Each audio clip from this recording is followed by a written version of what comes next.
call of the Hawks can be heard all the way to San Francisco. You're listening to Pod at the Palace with Curtis Wilkerson on Inside Arkansas.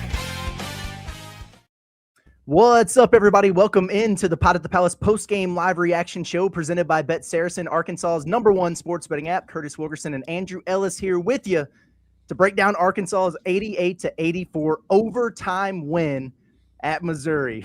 Oh, baby. What a win by the Razorbacks here. Most impressive of the year, given the circumstances. The ESPN broadcast crew is in shambles right now. They don't know what to do with themselves. There were so many reasons why Arkansas could have packed it up and headed on to Nashville in this basketball game. No Darius Akuff, little load management action. No real stakes in this game for the Razorbacks. They're on the road. It's senior day. It's a sellout crowd. They're playing a tournament team that has a lot to play for. But the Razorbacks, to their credit, not only competed their asses off for 45 minutes, they grinded one out without their All-American guard and got out of there with a dub. Shout out to Malik Thomas, 28 points. Shout out to Trevin Brazile sticking the dagger in his former team with that big three at the end. Malik Ewin doing some big things in there. This was an awesome win by the Razorbacks today. Yeah, Curtis, man, I'm buzzing. I got to be honest with you, man. And, I mean, you watched the final 5 minutes with me. You kind of know I'm buzzing, but I've thought about this for a while. I've been thinking about this since about halfway through the second half. I think this is my favorite win of the season, and it's for a lot of those reasons. You nailed it. Arkansas had every reason to not show up today. Arkansas had every reason to, get discouraged once they blew a 15-point lead. That did happen. You rarely see teams blow a 15-point lead on the road and then wind up winning that game, especially when they kind of blow other leads and it's back and forth after that. It's like you just rarely see the road team come out on top. You rarely see the road team win in overtime. You rarely see that road team who has their best player out rise to the occasion. I loved it, man. This game didn't mean anything for Arkansas from a, SEC tournament bracket, didn't really have any bearing there. Didn't really have much impact. I'm sure Arkansas is not going to get that much of a bump in NCAA tournament projections either. This isn't like some win that Arkansas needed to solidify anything. And the way that this team played and the way that this team cared about this game, even with their best player down, just tells you that they're motivated by things that are not all the things we talk about. We're sitting here looking at RPI and BPI and KenPom and all that. It's like, dude, those dudes are out here playing basketball because they love basketball. They love each other. And they want to be great. They want to be great individually. They want to be great as a team. And I love seeing this, man. This was awesome. And this could not have worked out better for Arkansas, because we had a lot of, there was obviously a lot of conversation about, hey, should Arkansas just punt this game entirely? And then when you get the news that Akuff is out, a lot of people took that to mean that, hey, Arkansas is punting this game. They don't care. That didn't look like a team to me that was punting. That looked like a team that is hungry. It looks like a team that is ready for March. These are the exact kind of games. I know Missouri is not necessarily the best team you're going to face in March, but these kinds of games that are just decided by the little margins here and there. We were part of a game like this in Tuscaloosa just a couple weeks ago. For Arkansas to find a way to get it done, it has to feel awesome for that team, for team morale overall. And you see Akuff and Cal over there kind of celebrating down the stretch. That's going to be a fun flight home if I had to guess. That is going to be a bus ride home, whatever. Yeah, bus, flight, whatever it was. Might just walk home. Walk home. They could sprint home. They got plenty of energy. You're exactly right. The best road win of the year. I mean, it's the first tournament team that Arkansas has beaten a true road environment this season. They go over there and do it without Darius Akuff, which is just wild behavior, man. But I absolutely love it. That was gritty, man. That was toughness. Just so impressed with the way that they played. I cannot get over Malik Ewin shooting that three in overtime, man.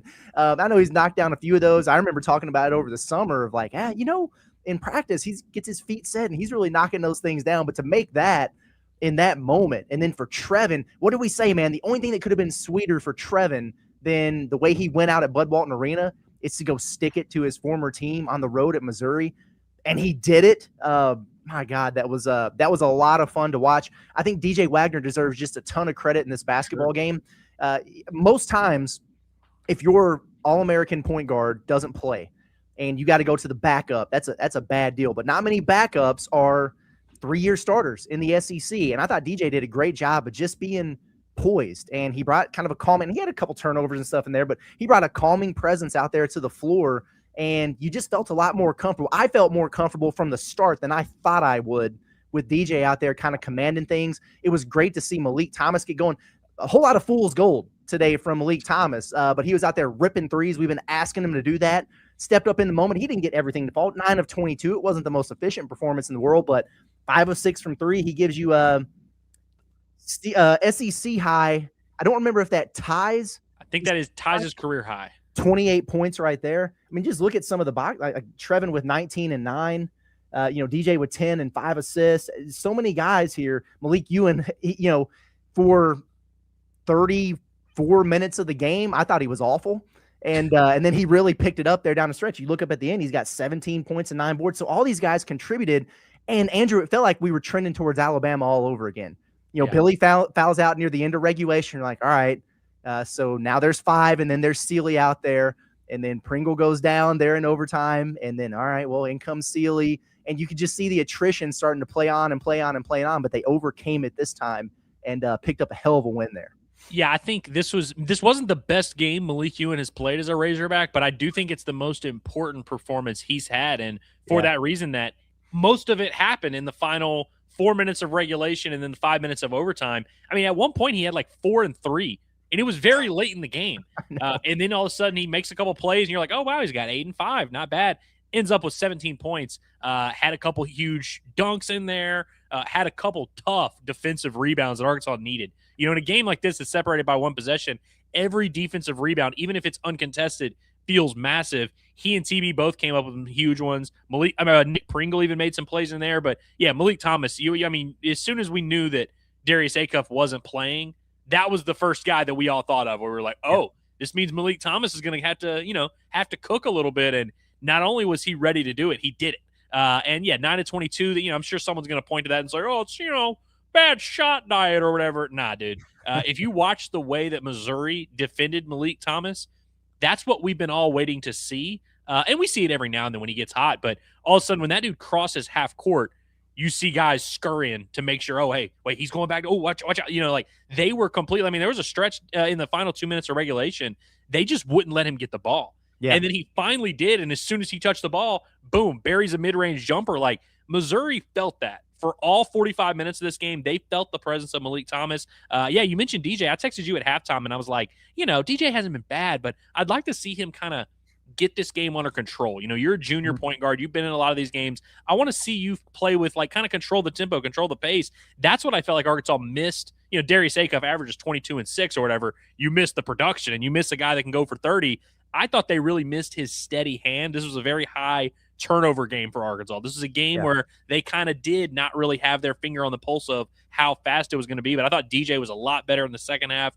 He also had a couple huge rebounds. He had the huge steal there at the end, even though he missed the free throws. But, yeah, I thought you could just kind of see some of these veterans for Arkansas rising to the occasion. And how about freaking Trevin Brazile, man? I know he was quiet there in the second half. He was outright dominant in the first half. I mean, looked like freaking Anthony Davis out there in the first half. And then, listen, if you're going to score 3 points in the final 25 minutes, they might as well be the most important 3 points of the game. Yeah, no kidding, man. Wow. And that was a good crowd at Missouri. Oh, it was a great atmosphere. Legit hostile environment there. There's nothing better than going and ruining somebody's senior day. And, man, that's just I'm so impressed with what Arkansas was able to do there. That's just huge, man. It's huge for momentum carrying into the SEC tournament. It's huge for a lot of reasons. Real quick, can we just clap for John Calipari? 900 wins. 900 wins. Good job. Bravo. Hey, it's hard to win one game at this level. You win 900 of them, you think you did something right. Yeah, that's exactly right. Good on Cal. Coached a good game today. I don't think the start of this game could have gotten off any better for Arkansas. Obviously, they built a 15-point lead, but it was a snoozer, right? It was slow-paced, half-court game, and when you only got 6 guys and everybody's going to be playing minutes, because if you look at it, Leak played 45, TB 44, DJ 45, Billy Richmond 39. Like, all these guys were playing crazy amounts of minutes. You knew that was going to be the case, but they were low-intensity minutes in the first half of the first half, and they just kind of coasted on along there. So I thought that was really important for them. They responded, I think they got down by as many as 5 there, in the second half. And I was thinking, is it going to be, just one of those games where we come on here and we're like, hey, you know what? Valiant effort, all things considered. Let's see you in Nashville. But they were out there to win the game, man. You're right. What you said earlier, there was no punting from Arkansas in this one. Out rebounded Missouri in this basketball game. That is notable. That is very notable. Held them to 10 offensive rebounds. It's a good offensive rebounding team. Arkansas had 13 of their own, which is good. And they did this not only without Darius Akuff. You were kind of wondering at that point, well, what's this going to look like in terms of half-court offense? Because everything that they do is fueled by Akuff with the ball in his hands, making decisions. They only get 10 of their points off fast breaks in this game, so they were just out there executing and like the announcing crew said, making tough shots. And sometimes that's what you have to do in a game like this. The good thing is Arkansas has ballers who are able to go out there and do it. Yeah, if Dennis Gates could get this game over, if he could do it over again, one, I think he would probably call more timeouts down the stretch to have his team, because they kind of ran out of gas as well. As much as Arkansas was running on fumes there, I thought Missouri in the final 2 or 3 minutes was just lifeless a little bit, like just kind of couldn't quite get to the finish line. But also that zone they went to. Arkansas was awesome against that zone. I mean, even when they didn't make looks, they got whatever the hell they wanted. TB was also very good at kind of getting in the middle of that zone. In the first half, they were getting to him and kind of collapsing the defense. And sometimes the defense wouldn't collapse, and he would just kind of pull up for those little floaters. Now, Arkansas hits 8 threes in this game, which, I'd say it's about 16, baby. Yeah, it's like that's kind of like about the range of makes that they're going to have in every game. About that 8 to 10. They're super efficient, though. Malik Thomas, 5 of 6 there. When Malik Thomas gets it going, I think after like 5 minutes, I think Dennis Gates was like, nah, I just don't think this zone is really but I think he probably had that same thought of, can this team score in the half court without Darius Akuff? And so I think that has to give Arkansas a lot of confidence. And then again, I just think the individual pieces having to rise to the occasion. That's just what you do when someone's out.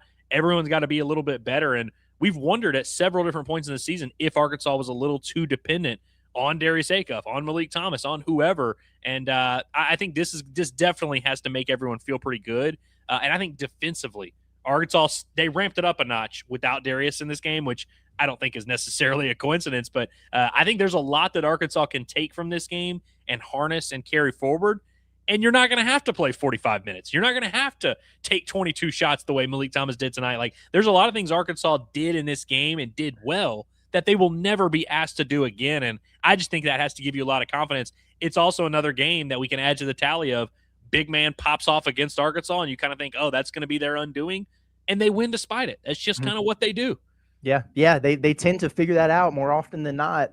To your point, Missouri, and we kind of hinted that this might be the case, but at Bud Walton Arena when they played the first game, Missouri scored 86 points in regulation, and they scored 84 in an overtime game in this one.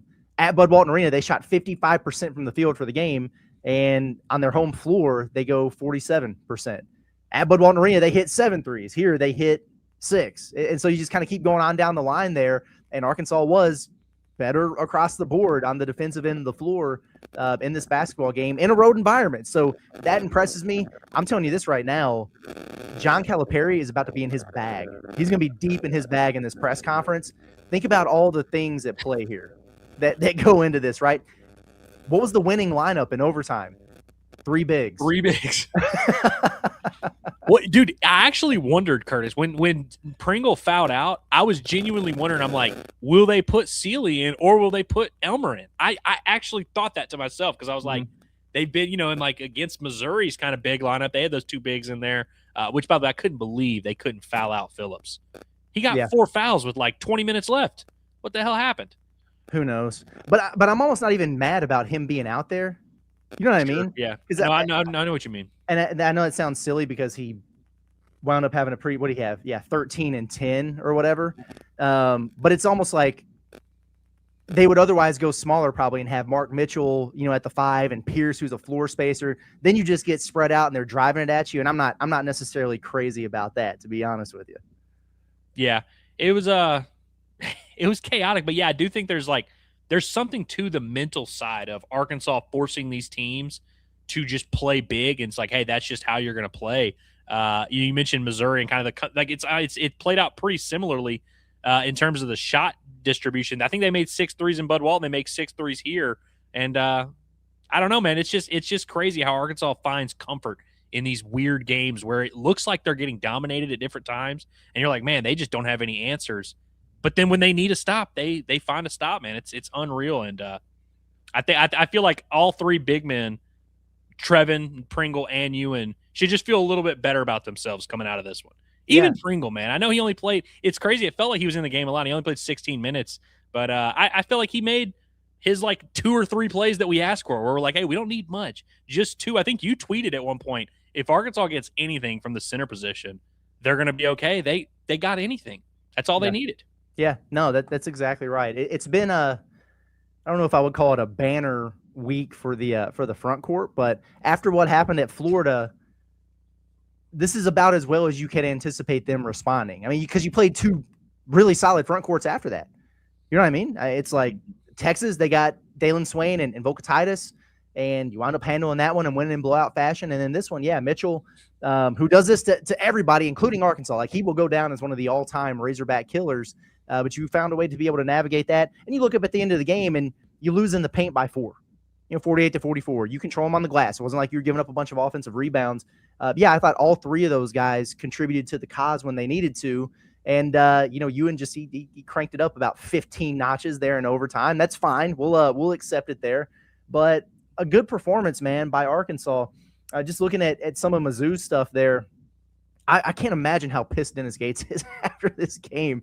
This was a rough week for Missouri, too, because they lose to OU on Tuesday, and you're kind of like, oh, man, what version of them is going to show up? They clearly had a, no tomorrow mentality. This was it for them. I think they emptied the tank here, and so I'm kind of worried about them going into the SEC tournament. Yeah, a little bit. That's a tough one for them. That would have been like the cement of all cement for digging themselves into the tournament. I think they're still going to make it and everything, but now you have to wonder. Yeah, you were set up to get trolled relentlessly at this point because you just lost at home on Senior Day to Arkansas and Trevin Brazil without Darius Akuff.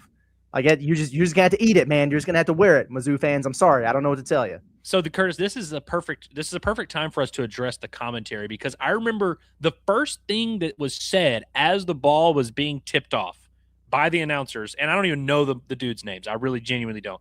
The first thing he said was, this is a massive opportunity for Missouri to add to their resume. That was the first sentence he said as the ball was being tipped, and you could tell that was kind of like the theme is that not saying that, hey, the announcers straight up wanted Arkansas to win. Or wanted Arkansas to lose and wanted Missouri to win. I don't actually believe that, but I just know as someone who's in this business, you show up to a baseball game or a basketball game or whatever, and you kind of have the story in your head already of what is to be expected. You can tell that's just what they thought was going to happen. And so everything they were saying was kind of centered towards that of oh yeah, big opportunity for Missouri, And you would think that motivation would push them over the top. I think they that tight start to the game and then that rough ending to the game, I don't know if you can directly attribute it to the pressure they feel of knowing that they kind of have to win, but I think there was definitely a moment in this game where they were like, oh, this is going to be easy, no Akuff, and now you're like, oh, crap. We actually have to dig deep in this game with no Akuff, and we've got this crazy crowd here, oh, man, they're all fired up. They're going to be pissed if we lose. I think that definitely weighed on them a little bit. Yeah. I think you might be onto something there, and Arkansas was able to go out there, and it's not like they weren't playing with intensity. There was plenty of that, but just a sense of freedom, when they were out there on the floor with the way that they played. So we end the regular season here now. Arkansas 23-8 overall, 13-5 finish in SEC play. Depending on if Alabama loses, they'll get second place. If they win, then Arkansas gets third. But listen, man, we could go look back at every game this season. I'm sure there's some that we look at and go, dang, man, they should have had that one. Shouldn't have lost that game, whatever. Maybe there's some we could look at and say, man, you know what? They probably shouldn't have won this game. But at the end of the day, hell of a regular season for Arkansas. Now, you want it to carry over. You want to have the postseason results to go along with it. But great second year so far for John Calipari and the boys. Yeah, I would say it went fairly according to script. Obviously, like you said, there's some things you could point to and say, I would have preferred this result to go differently. I would have traded, maybe that Kentucky game. I'd rather have that one, and I maybe could have given up this game. I would have maybe signed up for that trade. But overall, I think from when you enter the year top 10, 15, 20, it's hard to live up to. And I think most teams year in and year out don't live up to that, except for the elite of the elite and the blue blood programs that you just kind of can expect. I think it's very important to just kind of be who you thought you were. A lot of the guys that you brought in, maybe not from the portal, but your freshmen, they are exactly who you thought they were. And so, yeah, I think from a going into March standpoint, this team has kind of done the like hot, cold, hot theory, where you try to peak at the right time. We'll see, how Arkansas plays when it really matters the most. But I feel like they're going into March not hobbling. They're not like, kind of sneaking in some way, or they're kind of like, oh, man, we've done all this tremendous work, and now we got to start March. Like, they kind of feel like a team that has been operating with the big picture in mind the whole time. And so, yeah, I feel very good about the regular season. They clinched today that they will not have maybe they didn't. How many losses Arkansas have on the year? 8? Yeah, they could still get to 10. They need to win the SEC tournament or the whole thing. Yeah. Yeah, so never mind. They're going to have double-digit losses. Damn. Hey. They're winning that thing next week. What are we talking about? No, it's going to be tough, man. But I'm looking forward to seeing how the bracket shakes out and watching some ball the rest of the day. Hey, shout out to our partners, the Pot the Palace postgame show. It is the new Fight House Gym, Northwest Arkansas's #1 boxing, MMA, and strength training gym built for athletes, competitors, and anyone ready to push their limits. From high-energy boxing and MMA training to free weights, elite cardio equipment, sleds, and cross-training, Fight House Gym delivers everything you need to train at the highest level. Whether you're a seasoned fighter or just starting your fitness journey, this is the gym that meets you where you are and pushes you further. Fight House Gym is now open at 10131 Webb Way in Fayetteville, exit 58 off I-49. Sign up today at Fight House Gym or call 951-623-9745 and step inside and bring the fight. Shall we get to some chats? Yeah, baseball is starting now. We might as well just get to the chats. And baseball's starting now. We got to get to the chats. Before we do this, though, I do want to just real quick. I was just thinking about kind of Arkansas going into the postseason. If Arkansas does suck in the NCAA tournament, I genuinely don't think it's going to be because they overexerted themselves in this game. Do we agree on that? Yeah. Oh, yeah. Like, I'm sure people are going to do that bit. I think today was awesome, and I think it played out flawlessly from getting Akuff a rest, but also kind of putting your other guys through the ringer a little bit, and Billy fouling out. Like, I feel like if Arkansas does lose in the first round, everyone's going to point back and be like, see, they should have punted the Missouri game, and I don't really buy that, and I hope that doesn't become a thing. Obviously, I hope they just go to the Sweet 16, but I think if Arkansas sucks in March, it's not going to be because of something that happened here down the stretch. No, not at all. And I'm not even worried about the wear and tear and everything like that. You got 6 days now between games, and I think Cal called it in his pregame radio like a 4-day break, I think is what he said. So I think they're going to take a little bit of time here, maybe an extra day or two to just get their legs back underneath them, ramp it up at practice for a couple days, and then head over to Nashville and see if they can hit the ground running. And then, worst case scenario, what do you get, 4 days before your next game? If they play on Sunday and then have the turnaround on Thursday, I guess. But, there's also a chance that you lose Friday and then play Friday. So which low-key wouldn't be the worst thing in the world. No, not at all. So Heartbroken Hawk says, TB go-ahead 3 against his old team in his last game against them in the last game of the season. I love sports. I like that. I like sports too, man. I like sports too. Yeah, that was very good to see from him. And, he was okay against them in the first game this year. I think that was like his 6-6 game or something. But he struggled against those dudes. Yeah, I think, what was he, 4 for 12 in the last game or something like that? Yeah, I think so. He shot like a weird percentage. Yeah, it wasn't his best. It definitely wasn't his best. The student section pod says that Ewin 3 was a yes type of shot. It did look good coming out of his hand. Yeah, we were talking about this before the show, and I really am not trying to do the LeBron bit of saying I knew. LeBron loves saying that of everything that happened in hindsight, he saw it coming a mile away. But there were a couple times where they were leaving him obviously completely unguarded at the top of the key, and he kind of glanced up, and I thought he was going to do it a few minutes before that, and I'm glad he didn't. I think he kind of knew in the back of his head of hey, if we get into a tight spot and into shot clock or whatever, I just know I can get a wide open look from 3, and maybe I'll miss it, but I think you can live with that, and so I was cool with it, man. Yeah, I'm good with it. If you knock it down, I'm never going to say anything to you. Sharkansas said, free Ewin, 3s all over the place. I like that. Yeah, let it eat, big fella. Was this the leak legacy game? I think it was. What they have combined? 28, 45, and 16 rebounds. I'll take it. I'll allow it. I'll accept it. From Bo Subtle, Ewin legacy, he says. Oh, confirmed. Yeah. Yeah, I mean, heck. Filthy Tom says, who saw our front court carrying the overtime period? Yeah, and the entire thing was on the floor. That was the best part about it for me. And that's, in fairness, a Missouri team that you can do that against. There are just some teams in the SEC where it's like the Ewin Pringle TV thing is just not, it's not going to work. But with the way that Missouri plays, when they go with Pierce and Mitchell and Phillips out there, why not? And so that wound up being a good option for him. And it looked pretty damn good. I'm not going to lie. It did, and I mean, Ewin's 3 was kind of the perfect example of this, but I think there's also something to, like, when you're in a game and, Malik Thomas has taken 22 shots, Billy Richmond is obviously a guy that teams prepare for. When you get 40 minutes into a game and you've prepared for certain guys, those guys have now been taking the majority of the shots, it's very easy to kind of overlook some of these other guys. And so, like, if you're coming down the floor for Arkansas, there's no way Missouri's like, yeah, we're going to get a Nick Pringle bucket here. So it's like those opportunities are kind of there. Like, oh, we're not going to have to defend a Malik Ewin 3 here. And if we do, like, we're fine with that. Those kind of leave opportunities there. And obviously you don't want to take the bait too much, but I think that's kind of going to be a theme moving forward of, like, anything you can give us, it is readily available for you at any point in the game, no matter the matchup. Yes. From Briley, Canada says, shout out to those commentators for eating hot dogs for the shape. That's crazy. That is crazy.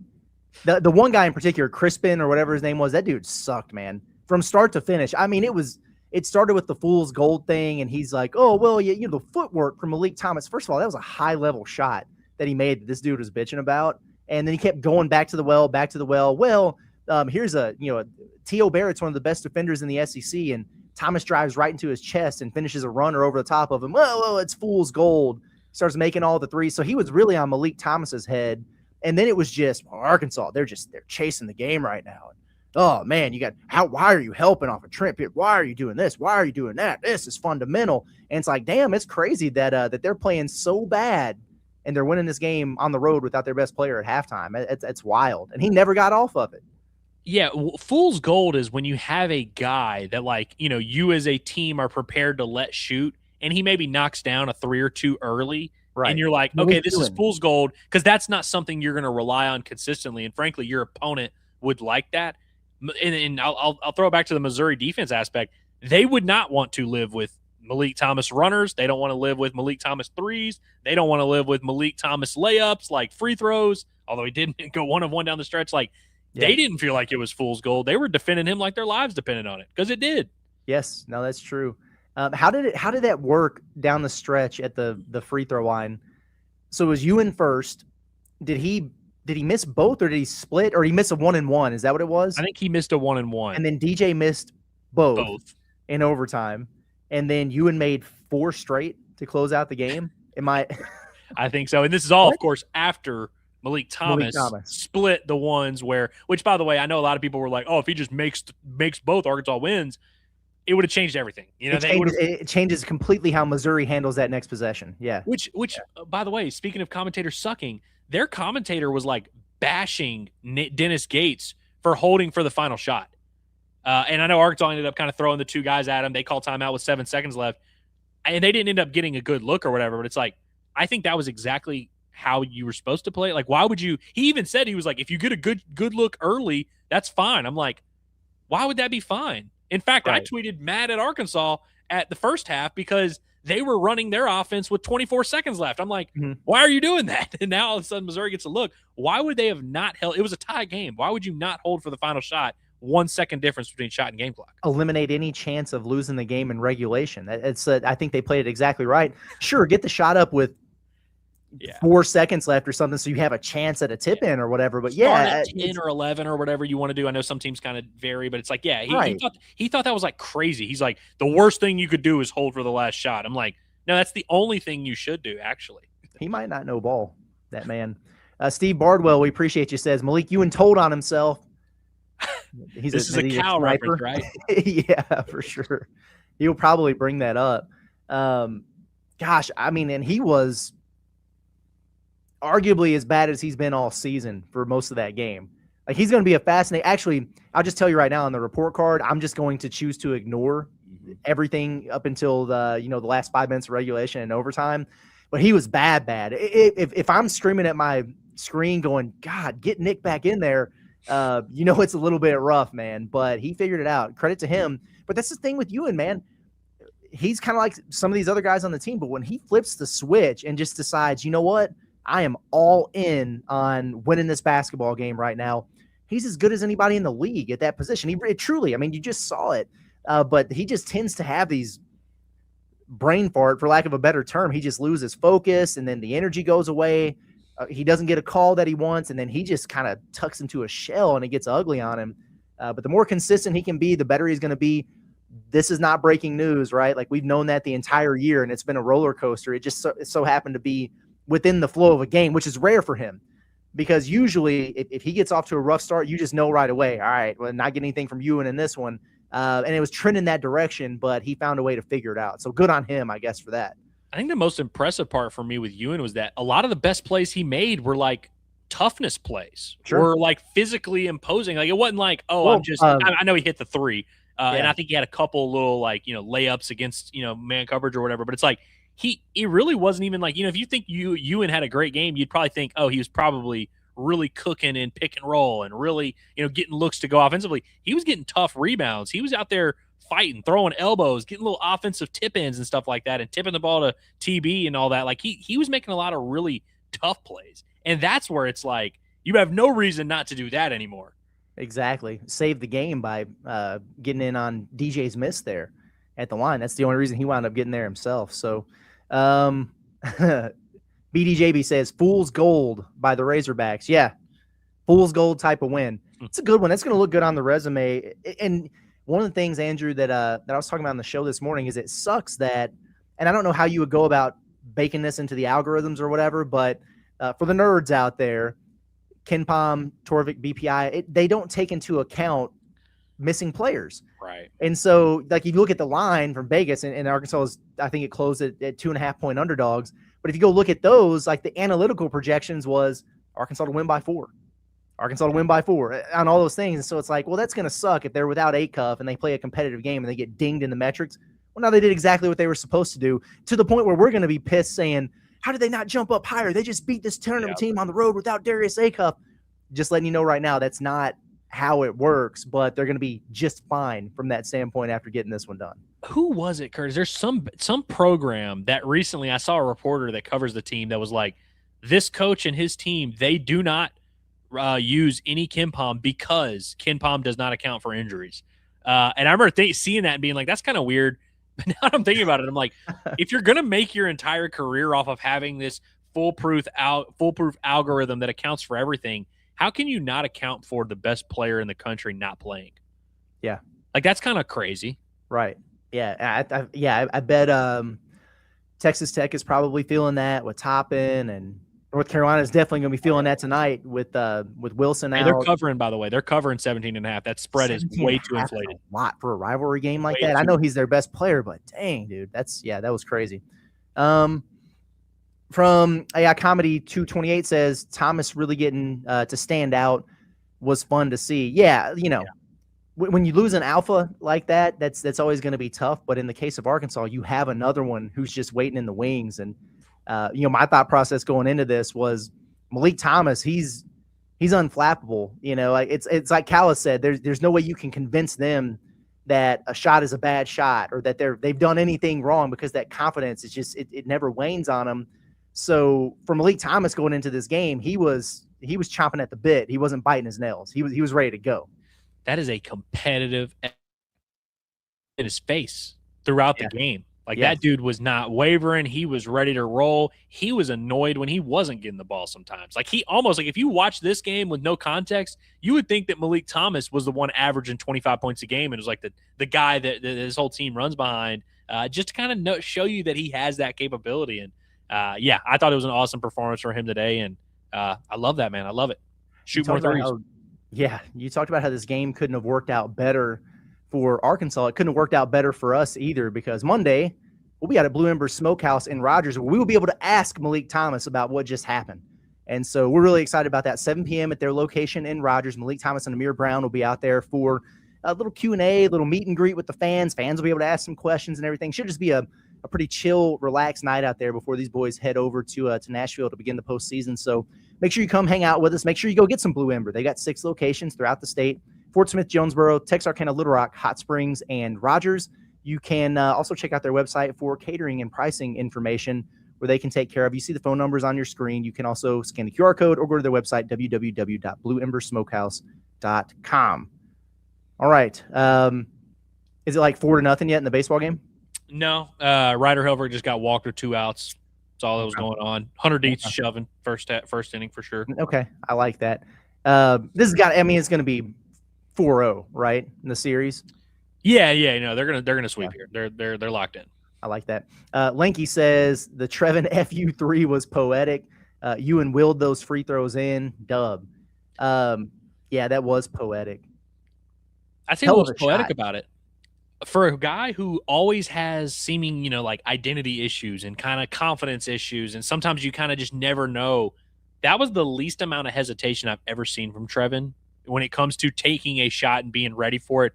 And he had not really, I don't know if he had made a field goal in at least 45 minutes of real time. Mm-hmm. So it's like for him to just be like, oh, this is my shot right here. I got this. Boom. And that comes back to the point of like guys knowing there are these opportunities on the floor whenever you want them. And Trevin Brazil 3-point attempts, whether there's a defender there or not, we can get that shot every single day and twice on Sunday. And so it's like for him to be ready to knock it down, he's like, hey, all it's going to take is one made 3 to end this game. Boom. Yeah, that was sweet, man. I should have waited just a little bit longer to get into that Blue Ember read. I was waiting on something about leak, but our man Peyton from Blue Ember says, yeah, it's gonna be electric on Monday with him over there. That's for sure. We're looking forward to it. Lots to get into with that, man. That was awesome. Good on him. I wish he would have sunk both of those free throws. Maybe we'll give him a little bit of crap about it. But I'm telling you right now, because it's gonna be fun. It's gonna be lighthearted in there. Maybe he'll hear about this before then. Maybe he won't. I don't know how much he pays attention to that stuff. But I am going to bring up the Fool's Gold thing to him. Oh, yeah. I mean, because come on, man. And, I know he's not going to trash those guys or whatever, but I just want to, see if we can get a crooked little smile from the corner of his mouth about it or something. Because that was crazy, man. That dude had he had some. He'll 100% be made aware of that, too. Oh, yeah. Before we get to him, someone will have told him about that for sure. Exactly. From Derek Tips, we appreciate you. He said, Ewin with the clutch 3. TB with the clutch 3. Oh, my goodness. Great defense from Pringle and DJ. No Akuff. That's a team win. Woo pig, baby. DJ's defense. I'm glad you brought that up. He was guarding his ass off on Barrett, specifically Barrett, but also Robinson. How many times are those guys pissed that they missed at the rim because DJ just chested, walled up, got vertical, and forced a miss out of him? He needs to be teaching Arkansas's post players how to do that, to be honest with you. Bro, for as many jump balls as there was recalled in this game, I thought there was one they could have given where I think it was Robinson went up for a little mid-range shot, and DJ just had his hand on the ball and just went up with it. Yeah. And he ended up getting it up near the rim, and it just kind of bounced off. And I think Robinson was flailing for a foul call. But, yeah, DJ was getting in those dudes' shorts. And one thing DJ has done really consistently this year is he senses when these big moments happen and when he needs to step up and make a huge play. And today, his numbers weren't great overall. For the most part, it's 10, 5, and 3 or something like that. But every single stat he contributed, Arkansas needed. Yeah, yes, for sure. From Washburn Idol, thank you, says Malik Fool's Gold Thomas, TB Dagger against Mizzou, and Malik Patrick Ewing stuff in the Gold Rush in a locker. Love getting this. When without our star, postseason is going to be fun. This is going to be the ultimate vibes week, man. Ultimate vibes week. I'm excited for the rest of the day. This is the main reason why I wanted Arkansas to win. If they would have lost it, whatever, we would have already shaken it off by now. But now that you get the dub, you can just kind of enjoy watching other teams who are really going to be squirming oh, damn, man, if we lose this game and this happens, we're going to be playing in Wednesday sadness. And we don't have to worry about that. Those are, third world problems over there. Go ahead. You had something? No, I was just going to say, well, you exert yourself physically way more than I do, so I'm preaching to the choir here, but the best feeling in the world is when you've worked out or done something physical, and then you take your shower, and then it's your body is kind of sore, but it's you earned it. That is the best feeling in human civilization, is that post-work feeling where it's oh, now I can just unwind. Arkansas's got about 4 days of unwinding where it's just kick your feet up and know that you earned it too. That's got to feel awesome. That does have to feel awesome. From Jaffer says, Gel Talk is over. It's March, fellas. Ewin 3. Mark Mitchell stiff arms and Doug Shaw's masterclass, one of the more underrated games under Cal. This is a very, very impressive win. It would have been a very nice win regardless. It would have been Arkansas's, I think, best road win of the year with Akuff, but for them to go do it without him, the way that it all went down here, it's the best case scenario for Arkansas, man. I can't say enough about how impressed I am with what they were able to do here. Tuna, great year. TB3 to ice it was clutch at Mizzou senior night. Defense better with no Akuff. Love watching y'all this year. It's been great. Woo Pig, Leak 5 for 5. Although I think he did miss He did one. miss one. Yeah, he did miss one. Maybe 5 for 5 in regulation. I think the one he missed was in overtime, but yeah, 5 for 5. What good Lord, like what is he? Is he shooting 50% from 3 now in SEC play? Something like that. Yeah. I mean, because I think he was 48%, 48.5 coming in. So that is absurd. That's really good. And, I'm pulling up. SEC play is over, by the way. Like, it's not one of those like, oh yeah, it's gonna come back down to earth. No, it's over. He finished the year 50%. Let's see, conference only, 18 games, 48.7% in SEC play. Number 1 in the conference, by the way. Not bad. Good gracious. Did anything happen with Arkansas? No, they kind of, I think they might have actually dropped a spot in Ken Palm, which is a little bit annoying. Yeah, whatever. Okay, what's next here? Hairless Hog of his word, says that brought back memories of the Bulls playing without MJ. That felt extra satisfying. Let the $20 super chats begin, boys. Oh, I forgot about that part of the deal there. I like that. Also, people forget that Michael Jordan left the Bulls and they just did not skip a damn beat. They just won. I think they won 55 games the year after. People forget to say that happened, but it did happen. But no, this is awesome. And what's awesome is nobody has done the thing, and I don't think there's even the dumbest person in the world wouldn't do the thing and be like, Arkansas played with more toughness today without Akuff. Maybe it's actually a good thing that he's out. Yeah. I'm surprised we didn't get that, honestly. Me too. There might be a chat or two in there. Yeah, who knows? I wouldn't put it past anyone at this point. Phil gifted 5 Inside Arkansas memberships. That's good stuff, man. We appreciate that for sure. Jaded Sports Fan says, great dub, onions from TB, Leak and Ewin. Cal was in his bag, called great out of timeouts, Leak midi. Yes, that was a great play, by the way. Coming out of that timeout, getting Leak kind of curling at the free throw line. That's automatic for him. The TB3, great shot. The first play of the second half where they ran that pick and pop action and TB knocked down that 3 was also a great call. He did have some good ones. Vibes high going into the tourney. Absolutely. No doubt about it. Bo Subtle. TB in 1 week, career high in last home game, dagger 3 against his former team, legacy. Yeah. He's ending on a good note here. We were pretty hard on TB after the Florida game, and I think a lot of people were hard on TB. Some people maybe too hard on TB. But no, we were very critical of him, and it was very disappointing because we're like, dude, you're almost at the end of the road. When you're a sophomore and we're kind of like, oh, he'll grow up. When you're a 5th-year senior, it's like the time is now. And he could not have responded better this week. I thought he was awesome in these 2 games. You genuinely can't ask for better than what he's given you the last 2 games. And, I don't know how many games we have left with TB in his career. Maybe 2, maybe 3, maybe 8. I don't know. But man, I hope he senses that this is it, man. Just leave it all out there. Cause this is what you're going to be remembered by. And, it's not all about you either. It's not like you have to carry this team. Mm-hmm. Just be you. Be the Trevin that we've come to know and love and that we've seen be awesome in SEC play. I hope he gets that all SEC nod also. Yeah, me too. Maybe that cemented his just at least 3rd team. You got to get him on there, man. He's had a hell of a season.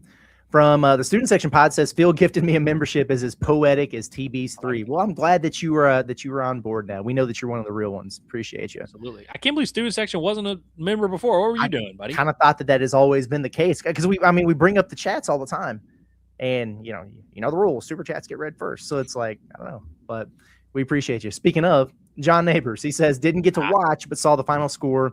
That's all that matters. Woo Pig from Cabo. Can't wait to see everyone again on Monday. I saw our boy Captain Solo was like, we might actually have to keep John in Mexico, which at least through the end of the season. Yeah, maybe until the end of the season. But I hope he is having a good time. But we do miss you, John. We hope you're doing well. Yeah, man. I bet he's enjoying himself. Something tells me he's doing all right. From Finch, he said Phil is now allowed to text me probably not, or now allowed to text me during the games again. Finally won one with him texting. Gotcha. Found a way even with Doug Show's terrible calls. Boo pig suey, baby. How did you feel about the officiating in this one? I got to be honest with you. One, it wasn't great. I mean, there's never a time where I watch a college basketball game and I'm like, whew, the whistles were good today. Yeah. But I think if one team benefited from the whistles, I think Arkansas would have been that team. Now, so. I'm not making that. There were moments. Yeah, I'm not making that argument. I'm just saying that, like, this definitely wasn't a game where, like, Arkansas got screwed from the whistles. You know what I mean? Mm-hmm. They even, by the way, credit for them to get that challenge. They continue to be very good at challenges. That was an obvious one where, like, yeah, you probably should have gotten that one on the floor, but there were ticky-tack fouls on both ends, honestly. Yeah, I think so. Let's see, where was he? Okay. Hickory Hog says, tough day for the Arkansas would be nothing without Akuff crowd. Down your best player in a hostile environment with Doug Shows on the whistle. Fear the pig. Yeah. I like that. Yeah.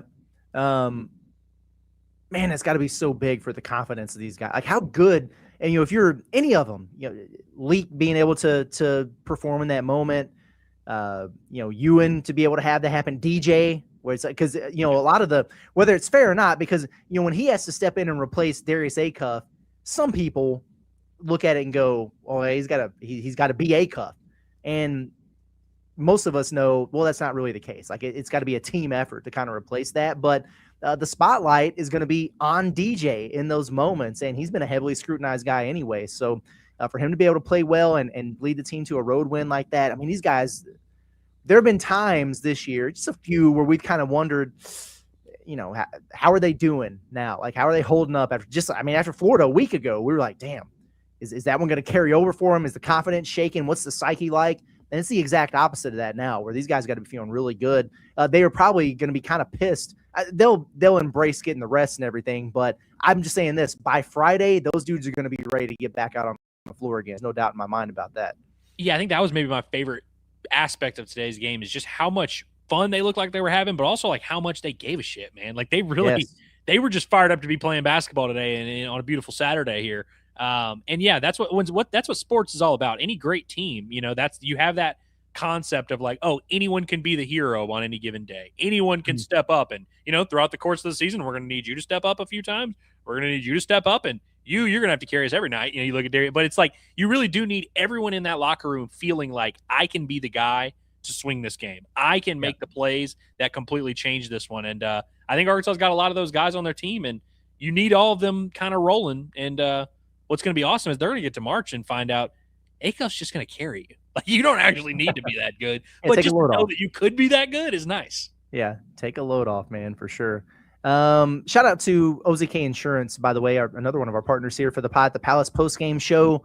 Throughout the course of the season, we know they're an independent agency, which means they're not tied down to just one carrier, so they're going to shop. They're going to find the best coverage and price for you. And now they've launched this new full-service mobile app. Really cool deal. With the OZK Insurance app, you can have all your policies under one roof. You have to download multiple apps. You don't have to remember multiple passwords. You got it all in one spot where you can pay your bills. You can get roadside assistance if you need it, file claims, request policy changes, or even get new quotes, all from the convenience of your phone. If you're tired of being stuck with one carrier or chasing down paperwork, go to ozkinsurance.com or search OZK Insurance in the App Store or Google Play.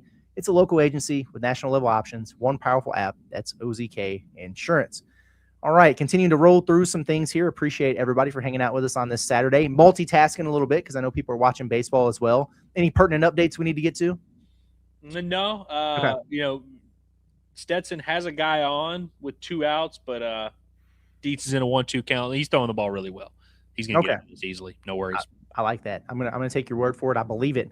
Washburn Idol says, would have been a good show anyway, but thank God Leak went off and we got the win before Monday's show. Yes, the spirit should be high there for sure. It may or may not have gone through my mind when he was at the free throw line that, like, if this winds up being a game where he goes 0 for 2, down the stretch in the free throw line and Arkansas loses by 1 or lose by 3 or whatever, and then we do the show with him Monday, that could be a little bit of a tough one. I had the same thought, my friend. I definitely did.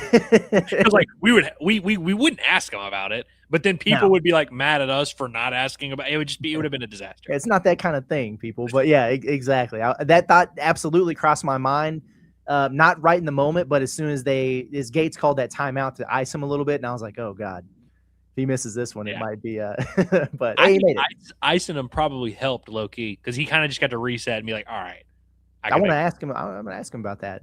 Yeah, that'll be good. Because what do you do? Like for me, I'm wondering, am I listening to anything Cal says during the timeout at that point, or I'm just like laser focused? Sometimes I roll my eyes at what was going through your mind during it, but I actually want to know, like, okay, you missed that one, you're down 1 on the road, you got one more, there's more basketball to be played. Cal's yapping about whatever, drawing something up. Like, what are you doing, right? Like, were you actually listening to that man or what? Because I want to know. It's actually worse, I feel like, than a kicker because a kicker has so many other things to worry about where it's like during the time of icing, he's kind of on his own journey, but it's like there's other variables when you're the free throw. That is it. There is no snap. There is no hold. There is no wind. It's just, can you just make this shot that you've practiced a billion times? Like there's no excuse for it. At least a kicker has the built-in excuse of like, my holder was a little off or, the wind. Yeah, exactly. From Kingsley, it's good to see you in here, buddy. He says, Hogs win plus post-game with the homies equals a happy king. Well, good. Like that. Good. Yeah, I really don't, although this always happens. There's been a few games from time to time that we go into where we're like, I don't know if we're thinking house money or something, but prepared to where, hey, if Arkansas loses, we're not gonna be real down in the dumps. Like we're not gonna lament on it too much, and we'll just kind of talk about it and move on. But it seems like every time we have that mindset, we get into a certain point in these games where it's like, oh wow, I'm actually gonna be really pissed if they lose. I'm not gonna lie, like I would have gotten over it pretty quick, but had they lost that game, I would have been a little bit salty, at least for the beginning of the show. By now, I think I would have figured it out, but I could feel it in the gut a little bit. I'm just like, man, I really hope that they don't wind up losing this one. After everything, it just felt like they deserved to win it, and they did. So good on them. Deserve to win it is certainly how I would have felt, and I definitely would have been frustrated for a while. I would have been able to flush it, but it would have been very frustrating. I think I tweeted something along those lines of like, this is either going to be the best win of the year or just an infuriating one. But I just wanted them to have that moment. I felt like they earned it. I felt like they deserved it. I wanted them to have that celebration in the locker room. I wanted them to have that post game. I don't know what they're going to do when they get back to Fayetteville, but I want them to have that like a little, post night out feeling of like the flight home, the ride home, having that good moment with your squad, especially because you've already had the learn in a close loss on the road against Bama. Yeah. And so it's like this would have kind of been like, you can't really do that twice. It's a little bit tough. Yes, that's very true. From Derek, he said, spent 10 minutes cleaning blood to cool off leak. That man, who was it? Stone? That dude was leaking. Yeah. There's blood all over that court. It court. took him a while to clean up that blood off the floor. Mm-hmm. It took him a long time because, we went to a full time out there and they came back and they were still out there cleaning it for a hot minute. It's like every time they thought it was done, somebody else is out there with a squirt bottle finding another spot. But they went up and down like 3 possessions before they stopped the game for the dude bleeding. I think it was Malik Thomas finally that was like, yo. They're like pointing at him. Like, hey. What's going on here, man? And I know the announcer's getting frustrated by it, like, oh, why isn't this done yet? What are we doing here? It's very much it's like a health thing. You know what I mean? Like you have to clean it all up. You can't just be out there rolling around in blood. This isn't UFC. So from Kelku, hey, we appreciate you. Happy that you're in here. She says, a hell of a way to end the regular season and without a cuff to boot. Pun intended, maybe not, I don't know. The team came together and showed out Woo Pig Suey. Yeah, that was awesome. I wanted to ask you about this. Obviously, they kept panning the camera over to Akuff. I loved everything I saw from him. Same. Looked pissed that he wasn't out there, but then was also engaged and talking to the guys. You could see when, anytime they make a big shot or whatever, he had the big smile on his face. He was riding the wave of emotions that entire time. I thought that was pretty cool. My favorite part was they showed him a few times in the first like 4 minutes of the game. And in that moment, all was on his brain was like, why am I not out there? Like he wanted to be out there so bad. And you could see that, Akuff is not the most expressive guy in the world. He's not the most exuberant guy. You could his face said it all where he was just like so dialed in and just staring at the floor. And you were like, he wanted to be out there. And then, you see him kind of laughing and smiling with the guys. You see him getting nervous and you see him, I think Cal was even joking with him a few different times. Like, maybe even being like, hey, look what Malik can do or whatever. But yeah, I loved his vibes and I loved seeing him engage and in it with the team. And I bet for him it had to feel pretty good to see some of his teammates. I mean, not that he's sitting over there thinking, can I trust these guys? But, it's probably nice for him to see them do it without him. Yeah, 100%. That man is going to be shot out of a cannon on Friday. Yeah. He might be overamped, honestly. I'll legitimately have my eyes on that a little bit because he's going to be ready to go. And, Cal said, and obviously for anyone, I hope that everyone who watches this show understands this at this point. This was rest. This was load management. This was get you as close to 100% as possible before postseason. He didn't re-injure it, retweak it, anything. In fact, Cal said in pregame radio, his ankle had been bothering him since the Auburn game. Didn't bother him at all in the Texas game, but they still wanted to, hey, we've done what we needed to do here, so let's get you rested up, healed up, and he finally agreed to it. So he's good to go. Wash Renato says Mizzou reaching 73 means nothing against the Hogs. So has this held up to where they have 2 losses all season when they score over 73 points and both of them are to Arkansas? I think that's true. I think you're right. That is pretty funny. That's a good pull, Wash Renato. That's hilarious, man. And I was kind of watching that throughout the course of the game because it was it 74 all going into overtime? Was that it at the end of regulation? I think it was 74. And I was like, I don't know, man. Will lightning strike twice? It did. It did. Might be Mike. Thanks again for everybody hanging out with us. Says best win of the season considering the situation. Big team win heading into postseason. And Akuff will be healthy. Exactly what the team needed. Agreed on all fronts. Okay. I want to give a shout out to our guy, Daryl here. The guy who was really upset at us the other day. I think it was the day of the Texas game because he was kind of annoyed that we were downplaying the Texas game of being like, hey, this isn't like a must win, but yeah, you really need to go ahead and win this game. Sure. And he was like, dude, we need this win from a culture standpoint. We need this win from a vibe standpoint, not for resume or whatever. And I didn't agree with him in the moment. I actually thought it was kind of stupid. But I am thinking of him now where I'm like, this win was very important for the team, not because they needed a 23rd win or they needed a 13th conference win or any of that. I think they just kind of needed this feeling, of being in a dogfight, coming out on top and, winning a game where things didn't go your way. That's just a little extra boost for this squad. And I hope they're enjoying the fruits of that labor. Yeah. No, I like that. It's a good pull, good shout out. Shane Benbrook says, my MVP is Cal. He flat out coached Gates. He did. If Cal is man enough to admit that he was out coached last week at Florida by Todd Golden, it's not like he's going to walk up there and say, hey, I got my dub in the coaching matchup today, but I'll say it. Yeah, he absolutely did. I thought he did a good job coaching, of course. And, the play to get a shot for Leak, which wound up being a huge field goal in that game down in regulation. I also just loved how in it Cal was, because you ultimately, your leader is who you look to. Of if you're going to mail in a game, you're going to look at your leader. And if he's kind of laid back, that maybe is when you mail it in or whatever. He was very much fighting and clawing and scratching and active, arguing with the refs, arguing with the replay people, arguing with his own team. He was very in it. And I love seeing that for sure. Yeah, me too. God, I almost forgot about this. Wash Bernidal, another good poll, says DJ's double clutch free throw damn near killed me. It looked like the ball was wet or his hands were wet or something. And yeah, he almost lost the thing. It's like, dude, we were watching him in pregame warmups the other day, and he was actually shooting it pretty well. But I'm like, why does he look like he's in pain when he's shooting the ball? These are just normal shots. Very weird. Oh man, yeah, that was a tough one there. That first miss led to the second one. There's no doubt in my mind about that. From the standpoint of you almost lost the damn ball just trying to shoot it, and then it's like he had extra grip on that thing or something. But yeah, that was crazy. From Hayden Tarwater says that was one of the most miserable broadcasting performances I've ever heard in my life. For a second, I thought I was on the Missouri Sports Radio. I'm so proud of our Hogs, man. They fought hard. What it was giving off was big Stillwater vibes. Did you hear the dude at the point when DJ did get fouled by, I thought he got fouled by Robinson. They wound up calling it on Phillips, and he was off balance and got the whistle, and he was like, oh, no. Yeah. He just kept saying it. Like, oh, shut up, bro. I think I texted you at one point, and I was like, and this is when I thought Arkansas was going to win in regulation. I was like, dude, these commentators are about to be just absolutely devastated. Just in shambles. Yeah. It's I guess it's a good thing that they send it back to the crew for the interview after the game or whatever, because I couldn't imagine them having to speak to Trevin Brazil or something. They wouldn't have been able to handle it.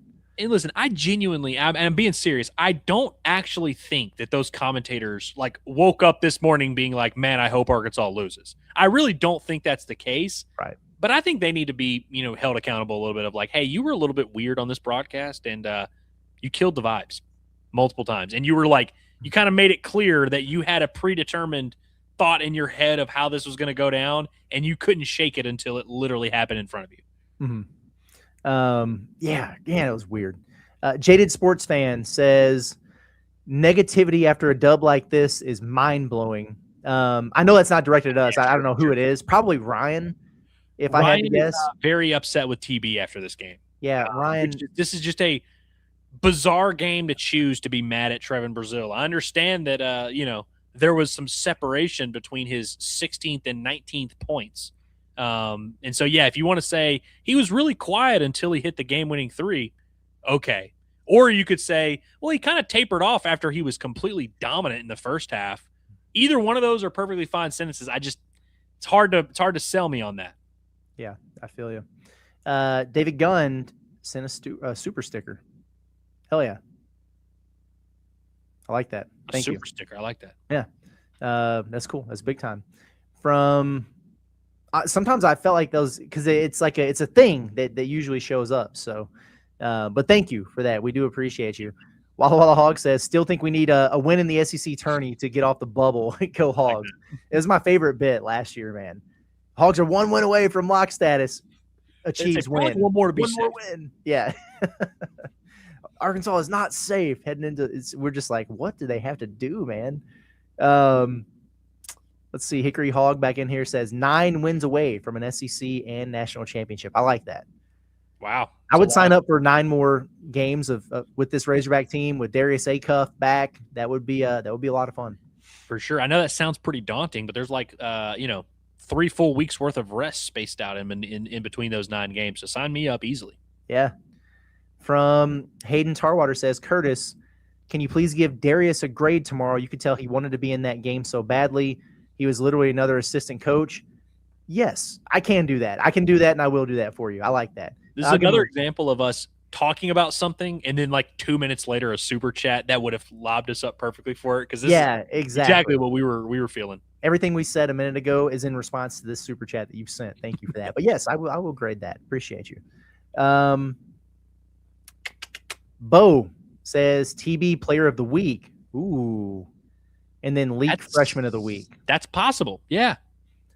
What did Leak do in the midweek game? I want he had 13 or something. Or did he have 10? Hang on. Because it'll take me 4 seconds. 13 does sound right. Leak against Texas was 13 points. Not a whole lot else from that, 2 rebounds and assists, whatever. But this is a big-time performance on the road. Nate Ament hasn't played. Akuff only played 1 game.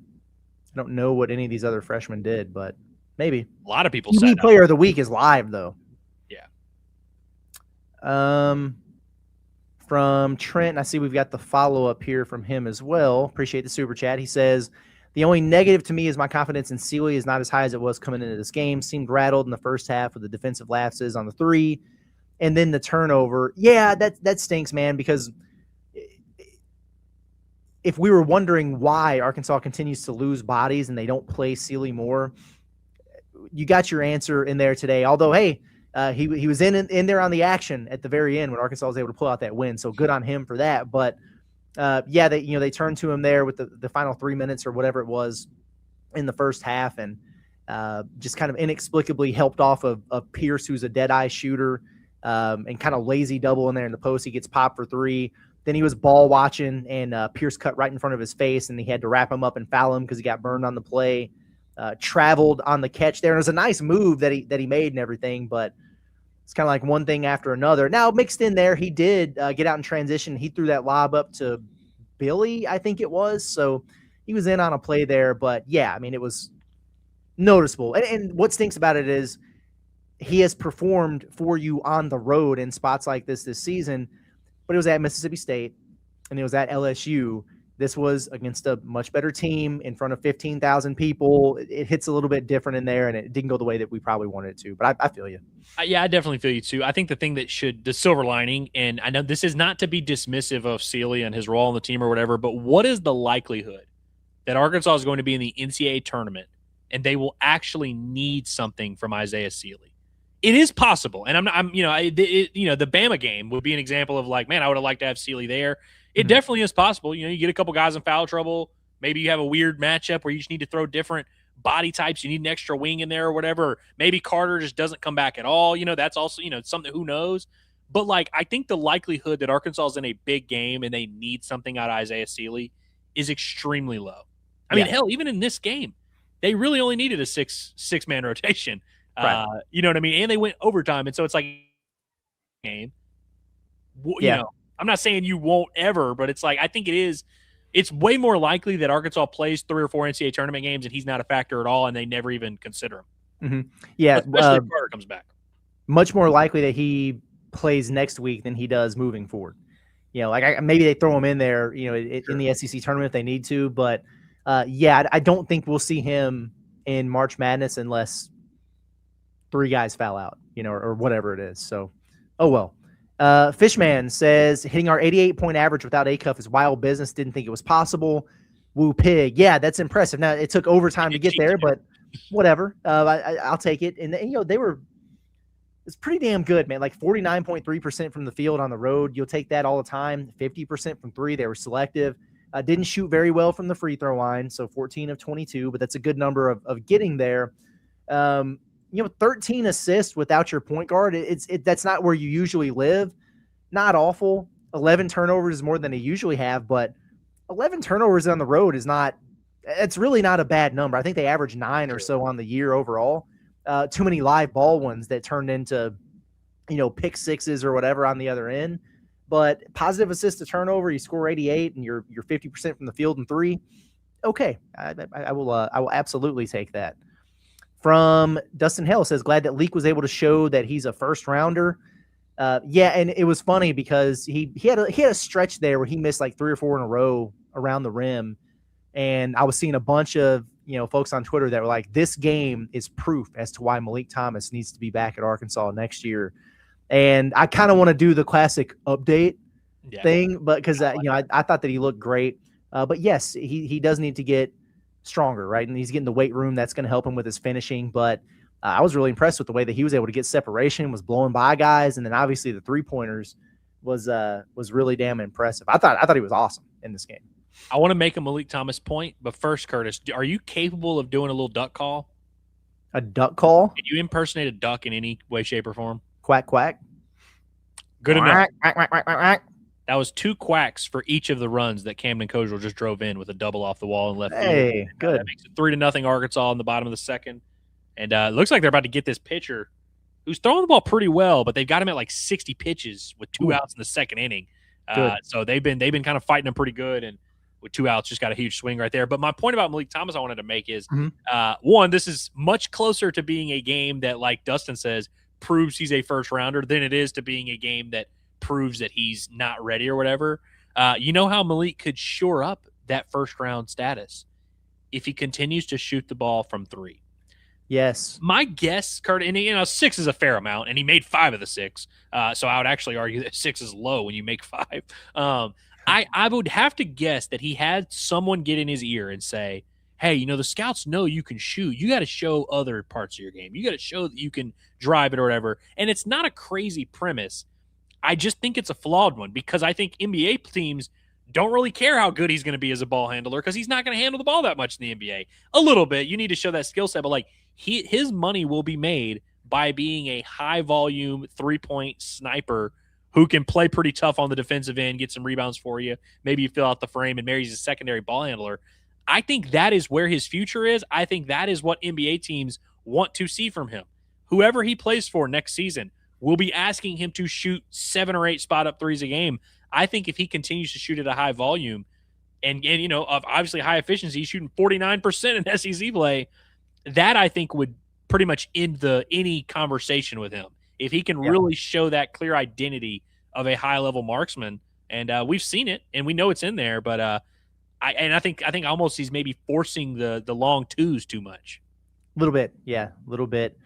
Sometimes, and he's surprised me a little bit with his finishing at the rim. Sometimes I wish he would keep going or just pull up and knock down that mid-range, because he's almost automatic from there, instead of so much with the runners and the floaters. 'Cause he's got that. Like, I know it's part of his bag, but that is a lower percentage shot, even for him, than just going in. He's kind of proved that he can finish on guys. But that mid-range pull-up, man, the stop and pop is nasty. Oh, yeah. I mean, the one that he hit down the stretch, I mean, that was maybe the biggest shot he made. But, yeah, they're trying to bank in runners from the left side, man, or whatever, and it's like, that's a little bit weird. Yeah. Yeah, yeah, exactly. Jaded Sports Fan, appreciate the shout-out for predicting the 13-5 SEC record. Good on the Hogs for getting there. I love it. Well done. Yeah, they could very easily not, but they did. Yeah, yeah. They could have also easily gone 15-3, honestly. This is true. Travis Wiley says they needed to win today to show Akuff that they've got his back. I like that. I had that angle of it is important. This is a hell of a team. Yeah, this was big for all those guys who played. It's big for their own psyche. It's big for Akuff. It's a team win, man. That's good for everybody from top to bottom on that roster, man. So good on the Hogs. Good day to be a pig, you know. Hickory Hog says, I cashed a $400 parlay off the DJ Wagner assist to 3 win for 3. To Ewin. Okay, yeah.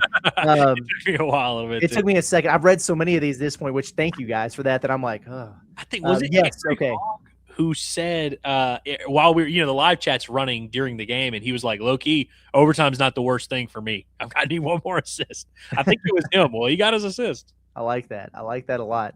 That's big time stuff right there. He said, I'll be drinking and betting recklessly the rest of the day. Like hey, sprinkle some on Charles Oliveira, Hickory Hog.